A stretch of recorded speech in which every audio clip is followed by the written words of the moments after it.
Hello, friends. Welcome to my channel, IT Career.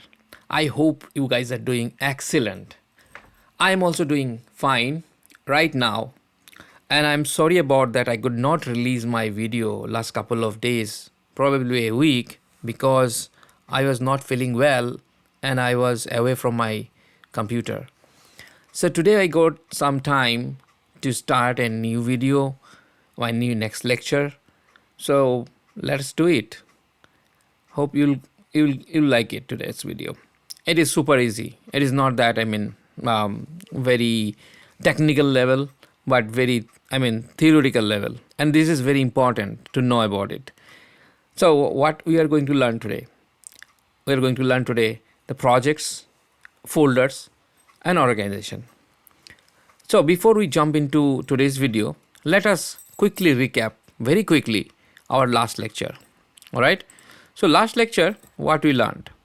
Last lecture, we talked about Google Cloud Platform Compute Option Decision Tree, right? So we have seen what are the services of the Google you are going to suggest to your customer, your best judgment, best product you are giving to your customer requirement. You have to understand what is customer requirement, and then based on that you provide your decision. Not decision, I would say your suggestion. So that every Google line, like compute, storage, network, every, as I mentioned before, everything has a decision. Like if you're going with the database level, you want to choose database. What is the database best for you, for you or your customer? So that will be having a decision tree. Likewise, we had discussed about the compute option decision tree, right? So when the customer is going to use compute engine, virtual machine, when the customer is going to use Kubernetes engine, the app engine, cloud function, and those are the other things. All right. So we talked about that. Based on few questions, you are going to ask question to your customer that what is the requirement, what is the business need, what is the technical need. Okay. So as an engineer, as an architect, you are going to give the best solution to a customer. This is our ultimate goal, guys, right? To serve our customer. All right. So let us not waste more time into this one, because we have talked enough about this decision tree in our last lecture. So let us move to our today's lecture. So today's lecture is on folders, projects, folders, and organization. The GCP resource hierarchy. So likewise, a company has a human resource hierarchy, right? Every company has a vice president, CEO, and then directors, managers, senior managers, and then you have the resources. Then there are so many others, okay, like team lead, tech lead, right? Likewise, Google resource also has a same wise hierarchy. So the hierarchy starts from the organization. Organization is the topmost part. All right. So this is the root of the hierarchy, where the hierarchy starts. All right. And then you have folders. Okay. Folders are directly below the organization. So folders. So folders are nothing but your modules, okay, like in your company. So your company has, suppose your company is a manufacturing unit, okay. So suppose the company name is XYZ, all right. An XYZ organization is a company, and then it has multiple divisions, okay, divisions, or you can say module, So let's talk about, like, suppose this is a finance, and suppose this is IT, or maybe your sales distribution, all right, sales team.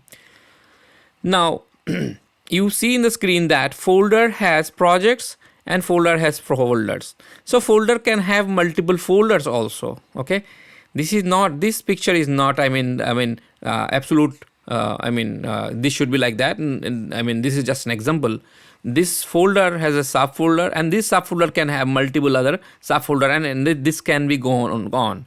So each folder are like a function of the company, right? So suppose the first folder is a department or division or module. So as I mentioned, so let's take an example. This is a finance. Okay, so finance, and then under finance they have several other subdivisions, right? Like finance, if I recall, they have accounts payable, they have accounts receivable, right? So likewise, and then under accounts receivable they may have other branches also. Okay, now in IT, suppose IT, so IT has, they can have more. I'm not saying IT, as I mentioned that any folder can have more subfolders. So IT can have the other subfolders like development, quality, and production, right? So it is up to you, how you manage your folder, and why you managing the folder, so that it is easy to manage. Okay, now why it is easy to, it is easy to manage. So now why, before going to that, we have to understand why we use the structural, right? So let us understand about it in our blackboard, okay, or whiteboard, what do you say? Okay, so let me bring my blackboard here, and let's try to do something here. So suppose we have the first layer is organization.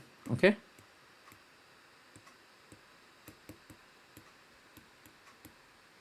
which is what? Which is our company. Let's give a name to the company, XYZ Incorporated. Okay, now that company has divisions. Okay, like the first division is finance. All right, so this finance, and then there another division. Okay, let's take an example, as we are all are in IT, so this is an IT division. Okay, every company has an IT division nowadays, right? Now these are in a hierarchy perspective. Okay, these are nothing but folders. Okay, these are folders. So folders are, exactly the terminology, the folder, right? The folder structure, we have in our computer, right? We have folder structure in our computer. So these are nothing but folders. How you keep your folders, all right? So like these folders, right? These are folders. So these are, the concept is same. Okay, the folders. Now under folder you can have multiple folder, or you may not have multiple folder. Okay, so for more clarity, we are creating multiple folder here. Accounts receivable, and we have accounts payable. So this company, this department, they want to segregate their billing and everything, all the resources into multiple folders. Okay, multiple subfolders. And why don't they kept it in two folders, separate folders, so that they can keep the cost separate. Okay, for account payable they should keep the cost separate, and account receivable they should segregate, right? How much bill has been generated for account payable or account receivable. All right, now what is this cost is about? Okay, so now before we move to that, now I have to let you understand like what is cost and all, right? So I'm going to come back to this. Okay, but before that I have to tell you what I'm talking about. Okay, what is cost, right? So cost, cost is nothing but you are going to get a bill from Google. Okay, or any cloud provider from Google. All right, so what bill you will get? So you are going to use Google resources like virtual machine. Okay, and maybe app engine. Okay, or cloud storage. So whatever the resources you are going to use, okay, these are resources, guys. Okay, what is resource? Resource is nothing but each services of Google or any cloud you are using it. Each application you are using from the Google, each one is resource. Like a company has a resource, human, as an employee is a resource, right? And then they're building their computer system, those are resource. So from the cloud, from this perspective, a VM is a resource, a app engine as a resource, cloud storage is a resource, right? Database like Postgres, and then another database like SQL database, those are each resources. So the more services you are using, more resources you are using, your bill is going to be big, right? So remember, these resources are attached to a project. All right, every resource cannot be directly to the organization or folder. Okay, they should be assigned to a project, always remember. Okay, so and the bill will be generated against a project. I hope you understand. So project is the main thing. All right, so each resources you are creating, you are using, there are plenty, 200 plus services Google has. All right, and now whatever you use, like we mentioned, right? Pay pay as you go. All right, pay as you go, right? So that, or whatever you take, right? Whatever you use, everything is attached to a project, and a project will be built. You are going to assign a credit card to this project. Okay, we are going to learn about it in the next lecture, maybe, and maybe future lectures, how to during the creation of the account, we are going to learn how to assign a billing account. Okay, so bill is generated against the project. Now you understand, any resources are assigned to a project, not the folder. All right, not the folder. So likewise, okay, let's get back to our whiteboarding here. Okay, let's take a different color. All right, now this AP, they have, okay, now they have project 1. Okay, project 1.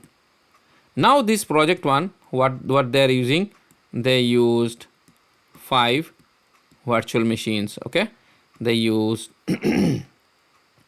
storage, cloud storage, okay, cloud storage, and then they used Kubernetes engine, okay, GKE. Okay, and then this project also, they have project 2, okay. They may be using some other, they may be using 100 virtual machines, which is compute engine, right? They are using Postgres, okay, Postgres or SQL database, SQL DB. Okay, they maybe use AI, ML things. Okay, whatever services. So likewise, what that I meant to say, that whatever you use, how many days you use, how many hours you use, everything is bill against the project. All right, whatever you used here in the project, build against the project. Now what is the benefit of having multiple folders here? I mentioned. So now finance department, they can, they have 2 folders created, right? So they can easily now, they have different set of people in here. All right, they have different set of people here, and different set of people here. All right, so now they will easily identify how much accounts payable use. So by using this bill for the month of that month, I suppose October 2022, how much this AP used and how much AR, I mean account receivable used, it will easily identify by this bill. Okay, and they can if they want to go for cost cutting and all, so it will be very easy that to go, I mean, in depth, and they can, I mean, do waste elimination if they want it, like 100 VMs they are. So if everything is combined, I mean both this one and this one, then it would be a little difficult. It's not that, I mean, rocket science or something, but it would be now easy, right? They know they're 100 VMs. Okay, they can, they can shut down 10 VM out of that. All right, and then they can manage those things. So the management is very easy if you have multiple folders. Okay, likewise, as an example, I don't need to say more about it. So IT has, I mean, development, they have QA, okay, and they have prod. Okay, so they created separate folders, so they want to understand how much development cost. So they're using virtual machine, they again VM and then VM. Okay, they use 2 VM, they use 5 VM, and they, as development, they use 10 VMs. Okay, so now they will understand, like, they easily understand that how much is the bill for development, how much is the bill for quality, and prod. Definitely they cannot much do on the prod, right? Because this is production, you need highly compute system there. Okay, but definitely it is, they are going to. So now again, what I did wrong here, dev directly, you cannot have VM under the dev, right? You cannot, I did intentionally, you cannot give it to directly. So there, I mean, there will be a project. Okay, project 3, project 4, and project 5. So all the VMs are, I mean, all the resources are assigned to a project. Okay, not the folder. I hope you guys understand what I mean by I mean, folders, organization, and the project. So if you are running a single application or fewer services for your department, you might be able to track all the resources by viewing list of resources in use, right? So suppose your company is not that big, or, I mean, very simple, and then you don't need that I mean, structure, like, multiple folders and all, right? You can directly, you can have the organization in one folder, and under that project, and then, I mean, like this org, and then you have you have folder, and you have project, and then you have resources. Okay, resources, VMs, Kubernetes, okay, and other things. All right, if your company is I mean, small, or you are, I mean, straightforward, right? So it is very, I mean, easy to, as a scope of your GCP, I mean, use is grows. I mean, when it is growing, right, then you will be probably have multiple development like this. Okay, each with its own administrator, and who needs different privileges. And GCP that time provides a way to group resources and manage them in a single unit. Okay, and that is called resource hierarchy. Okay, I think you guys pretty clear about what is organization, what is folder, what is subfolder or folder, you can say, and then you have a project, and then you have resources. Okay, I hope everything you got it. Now let's go back to our, I mean, PowerPoint slide, and let's see what we have in the definitions. All right, so now let us read some definition. Okay, we already know about everything now. For the exam, we should have some, I mean, technical definition, I mean, theoretical definition, so that we can pass the exam. But to pass the exam, your knowledge is, I mean, enough now. Okay, so first of all, or at the top, what is organization? What is organization? So let us read together. An organization is a root of the resource hierarchy and typically correspond to a company or organization. So as I mentioned before, it is a root. It is a root, right? Here this is organization and this is a root, and this is the correspond to a company, okay, or organization, okay. Now G Suite domains and cloud identity accounts map the GCP organization. So what is this about? You might be confused. So G Suite and cloud identity, what are these? So G Suite is nothing but okay, let us continue reading and then you'll understand.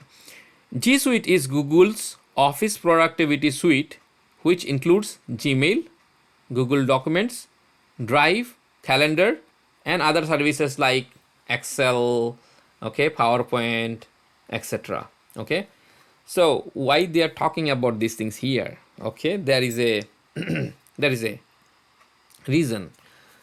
So G Suite domain and cloud identity, these are needed. So G Suite domain, because they are Google's Office Productivity Suite. Now, if you are already working in a company, so now every company use cloud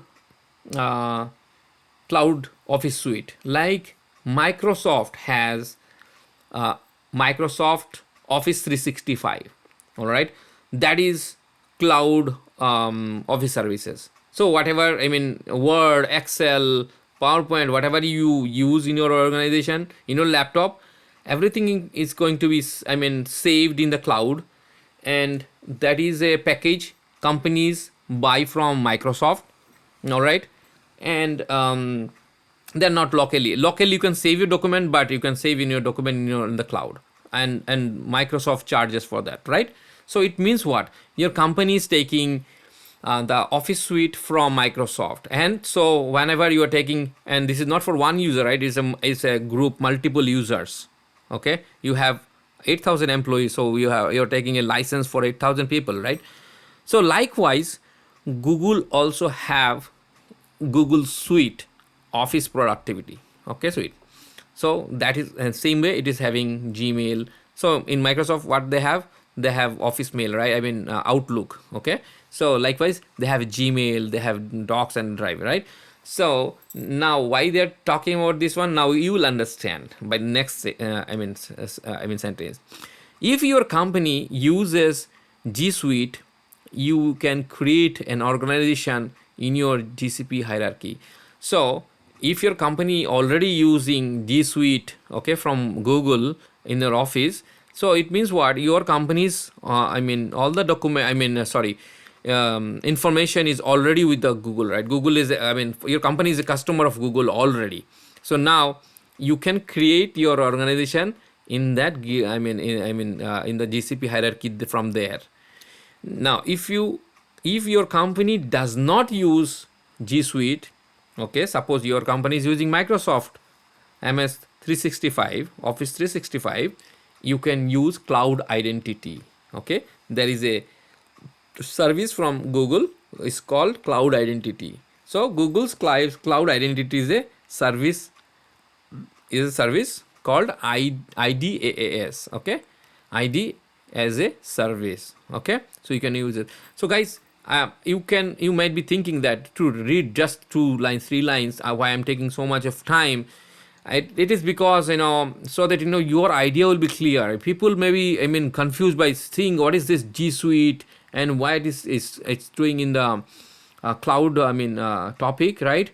And but it is difficult. It is very important to know, and it is very difficult for people just to read it, right? As if I don't explain you right, now you are clear why G Suite is used. G Suite used, by your company already. So your company is already a part of Google's customer list, right? And now if you are going to the cloud journey with the Google, now Google will ask you, right, several questions, and now you're already a customer. So you just need to provide additional details. All right. If you are not using it, no worries. They have another service called Google Cloud Identity. All right. I think that's all from organization perspective. Let us move to the next folder.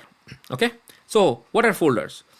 Folders are building blocks of a multi-layer organization hierarchies. Okay, so they are building blocks like one after another of a multi-layer organization hierarchy. As I mentioned before, uh, finance, and then you have account receivable, and then you have project, right? So these are building blocks and hierarchical, right? And organization hierarchies. Okay, organization contains folders. So I mentioned it. Organization has folder. Folder can contain other folders and projects or projects. So they can have, accounts payable, accounts receivable under finance, and they can directly have a project. Okay, suppose sales and distribution, they don't have any subfolder, sub division. So you can have the, and they don't want to segregate whatever is billed for sales and distribution department, they want to bill for one bill. Okay, so it will be easy. All right, and now a single folder may contain both folders and projects. Yes, and folder organization, it's saying a single folder can have both folders and projects also. Likewise, projects and folders. Okay, so you have a one project under FI finance, and then that project, all the resources will go everything under finance, and you want to keep track of accounts receivable as separate folder. So you keep it accounts receivable, and all and under that is the project, and you have all the resources for accounts receivable or payable. All right, so likewise you can segregate the bills and your resources. Okay, so folders organization usually built around the kind of services provided by resource and contained in project and the policies governing folders and projects. So another thing, this is I'm going to discuss while we'll discuss organization policies. So we are going to discuss in 2 minutes after the project. Okay, so next thing is, what is project? Projects are in some ways most important part of the hierarchy. Definitely yes. Why not? Right? Why it is very important? Because as I mentioned here, your resources are assigned to a project. Okay, that's why this is very important. If you don't have project, how you are going to assign the resources? So it is very important. Okay, a very important part of the hierarchy.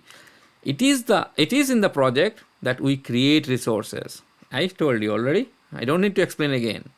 Use GCP services, manage permission, and manage billing option. So what you do in the project, you create resources, use GCP services. You are using GCP services, right? Each one is a service, and then manage permissions.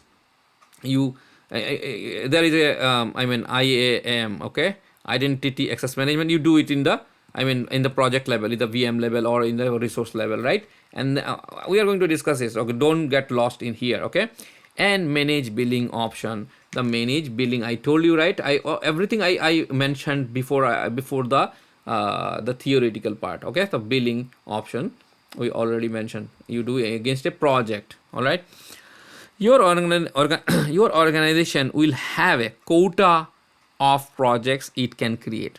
So every organization, every project under organization have a quota. Quota of projects it can create. So there will be a number of quotas. Like under organization, you can create 20 projects.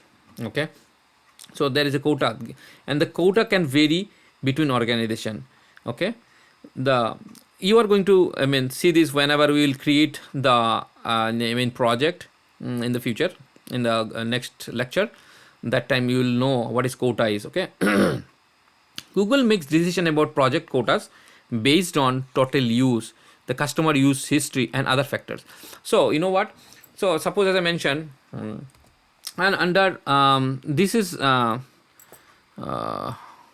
this project one. Okay, and the under this organization you can have XYZ, you can have 40 projects.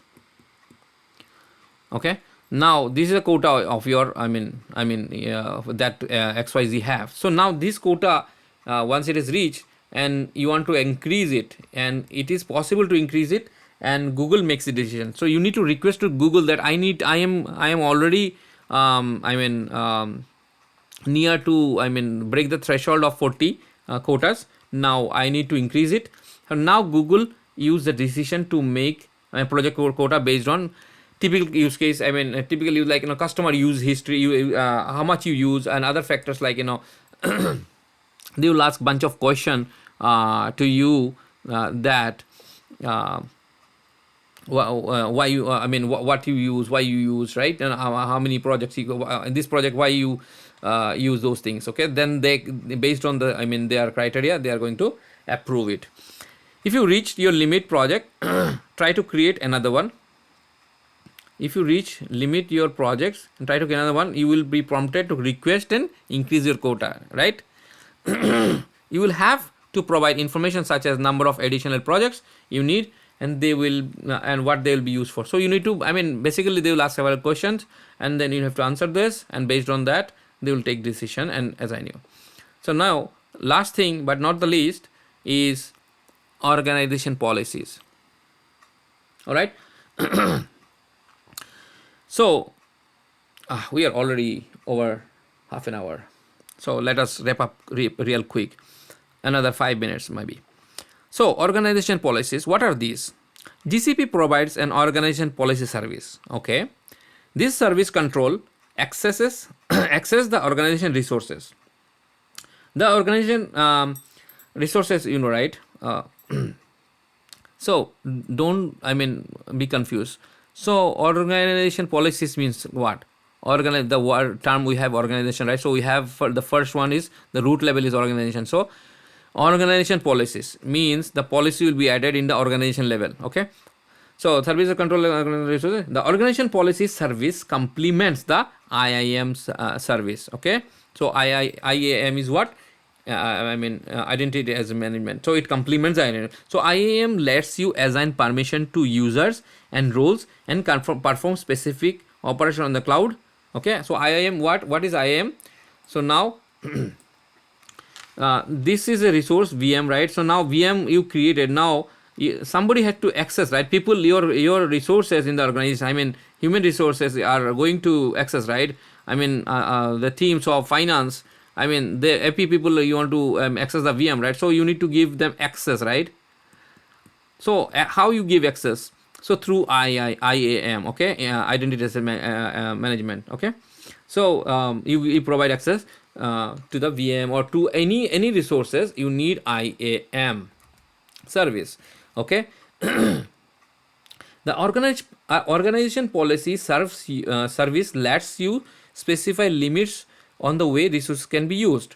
So you can limit limit the usage of the resources in the organization policy service. What is that? I'm just going to explain you right now. Let me complete the sentence. One way to think the difference is that IAM specifies who can do it, and organization policy service specifies what can be done with resources. Okay, so organization policy always defined in the organization level. Okay. Okay, so it is always defined in the organization level, and then once you define here, it will inherit to the different folders and then subfolders and to the projects and then resources. Okay, so like this, everywhere it will every project, every folder it will go, every subfolder it will go, and the project and all resources it will reflect. Okay,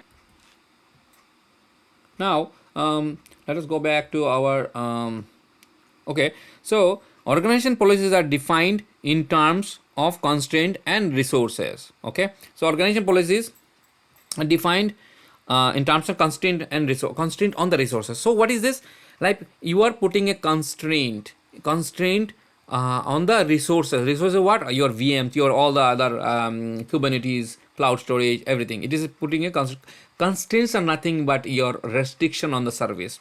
Okay, and GCP has a list of constraints and Boolean constraints. Okay, so restriction. So the list of constraints are, the values are like you want to allow or you want to disallow the resources, right? Let me go to the blackboard. So you want to allow or you want to disallow.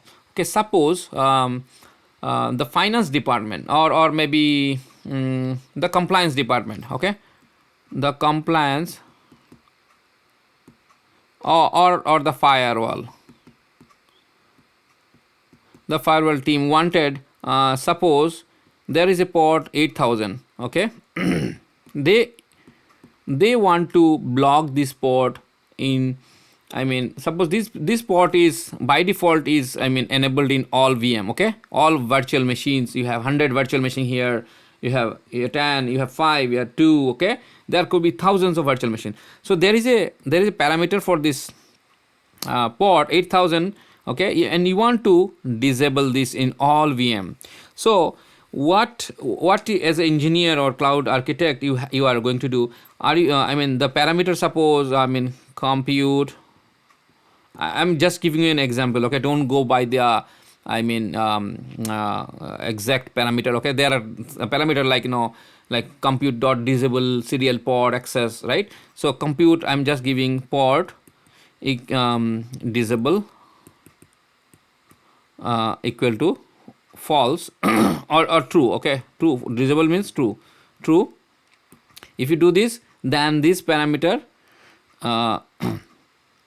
with 8000 is going to, suppose this is a port called serial port. Okay, this 8000 is a serial port and you want to block it in all virtual machine. So there is a way you can go all the VM, 5 VM, right? So log into VM number 1, VM 2, VM 3, VM 4, 1000 VM. You log into there, go there and add this parameter. Okay, so you have thousands of VMs. So now, do you think this is a good way to do? Right, it is a good way to do. You can do it, but it is a laborious, right? It is laborious and it is error prone. You are a human being, and yeah, I mean, we are human being. We can do mistakes, and it can be error prone. So, and it takes several days, maybe, right, or a week. So rather, I mean, so today you, I mean, disable this one. Tomorrow there is a requirement, you have to enable again. So again, same exercise you have to do. I mean, another week you have to do, I mean, to all this in all the virtual machines. So no, it is straightforward what you do in the organization level. This can be done in the organization level. Like here, you just this parameter compute dot whatever the parameter is, port serial port disable. Okay, disable equal to true. Okay, if you do in the organization level and then you push it, and then what will happen? It will, I mean, it will go everywhere wherever your VMs are there. Okay, because it has a compute word. Okay, so it will understand this is a compute engine parameter. So it will go to the VM virtual machines. Okay, wherever you have virtual machines, it will go there. Okay, and it will disable things. Okay, this is a better approach to do the, I mean, organization policy. So this is called organization policies. Okay, so restriction, allow, what to allow and what to disallow. All right, I mean, you can allow specific set of values or deny specific set of values, or deny a value or its child values, or allow all the allowed values, or deny all the values. Okay, so these are, I mean, or boolean. What? Okay, let me tell you another thing. I mentioned about boolean, right? So I know who are in IT, they know boolean is, right, like true or false.